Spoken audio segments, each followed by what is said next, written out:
Morar em condomínio é dividir o mesmo espaço, as mesmas áreas comuns e as mesmas responsabilidades. E uma das mais importantes, sem dúvida, é a segurança do prédio. Sabe aquela reforma aparentemente inofensiva no apartamento do vizinho? Pois é, ela pode, na verdade, colocar tudo a perder. Vamos entender melhor como isso funciona. Para começar nossa conversa, a gente precisa voltar para 2012. No centro do Rio de Janeiro, uma tragédia. O edifício Liberdade, um prédio de 20 andares, simplesmente ruiu. Esse colapso não foi um acaso, foi um alerta. Um evento que obrigou o país inteiro a olhar com mais atenção para as regras de reforma em condomínios. O resultado foi terrível. 17 vidas foram perdidas. Esse número não é só uma estatística fria. É um lembrete muito doloroso de que a segurança de uma edificação é algo inegociável. É uma questão de vida ou morte, literalmente. Mas a grande pergunta que ficou no ar foi: como é que um prédio inteiro pode desabar assim de uma hora para outra? A resposta, e isso é o que mais assusta, está muitas vezes nos perigos que a gente não enxerga, escondidos bem na nossa frente. O nome técnico para isso é manifestação patológica. Parece complicado, né? Mas nada mais é do que aqueles problemas que a gente vê no dia a dia. Uma infiltração, uma rachadura, um vazamento. São como sintomas que mostram que a estrutura do prédio está doente, seja por erro de projeto, má execução ou, claro, falta de manutenção. E os vilões dessa história são velhos conhecidos como a gente vê aqui. Projetos com falhas, uso de material de baixa qualidade, obras feitas de qualquer jeito e, principalmente, a falta de manutenção. Essa combinação não só coloca vidas em risco, como também derruba o valor do imóvel. Bom, diante de um desastre daquela magnitude, era preciso fazer alguma coisa. A tragédia do edifício Liberdade acabou impulsionando a criação de um novo conjunto de regras, com um objetivo muito claro: garantir que uma reforma dentro de um apartamento nunca mais terminasse em desabamento. E o coração dessa mudança toda é uma norma brasileira da ABNT, a NBR 16.280. Ela foi literalmente construída sobre os escombros daquela tragédia. E veio para colocar ordem na casa, estabelecendo um passo a passo obrigatório para qualquer obra dentro de um condomínio. E a norma deixou o processo bem claro, em 4 etapas fundamentais. Primeiro, é obrigatório contratar um profissional qualificado. Segundo, tem que apresentar um plano detalhado da reforma para o síndico. Terceiro, é preciso entregar a famosa ART ou RRT, que é o documento onde o engenheiro ou arquiteto assina, se responsabilizando pela obra.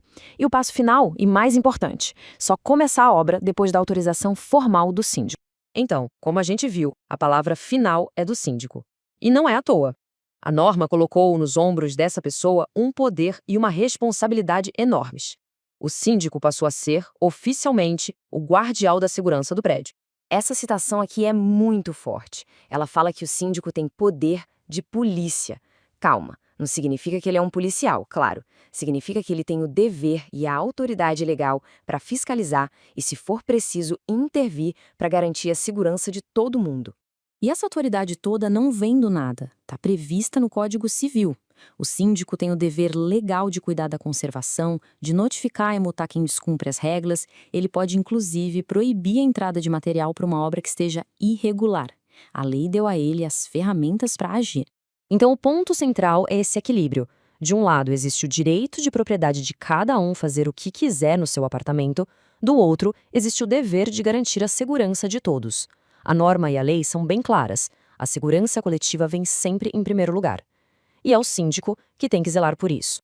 E essa responsabilidade é bem séria. Se um síndico se omitir, se ele fechar os olhos para uma obra irregular e algo der errado, ele pode ser responsabilizado pessoalmente. E não estamos falando só de uma multa para o condomínio.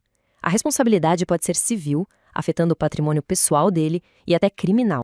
Mas é claro que o síndico não tem bola de cristal e nem precisa ser um especialista em engenharia. Para tomar as decisões certas, ele conta com um aliado fundamental. E esse aliado é o perito de engenharia. Um laudo técnico é a grande ferramenta do síndico. É o que dá o embasamento para ele justificar a necessidade de uma obra, de uma manutenção. É o argumento técnico, imparcial, que mostra aos moradores que aquele gasto não é um capricho, mas uma necessidade real. E aqui a gente vê como o trabalho desses especialistas é organizado. Eles usam critérios do IBAP, que é o Instituto Brasileiro de Avaliações e Perícias de Engenharia, para classificar os problemas.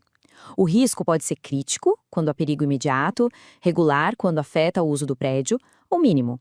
Isso ajuda o síndico a criar um mapa de prioridades. Agora, a gente chega num ponto que costuma ser decisivo em qualquer gestão de condomínio: o custo financeiro de não fazer nada. A pergunta é antiga, mas a resposta impacta diretamente o bolso de cada morador. O que será que vale mais a pena? A resposta está bem clara neste gráfico. É a chamada regra dos 5. Funciona assim. Para cada R$ 1 gasto hoje na prevenção de um problema, serão necessários R$ 5 lá na frente para consertar o estrago. Adiar a manutenção não é uma economia, é multiplicar o prejuízo por 5. Em outras palavras, deixar para depois é uma despesa programada, só que muito maior. A prevenção não protege só a segurança, protege também o patrimônio de todo mundo. No fim das contas, da menor reforma à maior manutenção, a segurança de um condomínio é como uma corrente em que cada morador é um elo. Por isso, a reflexão que fica é simples e direta. Quem é que sabe dizer se tem alguma parede sendo quebrada no seu prédio neste exato momento? A segurança de todos pode depender dessa resposta.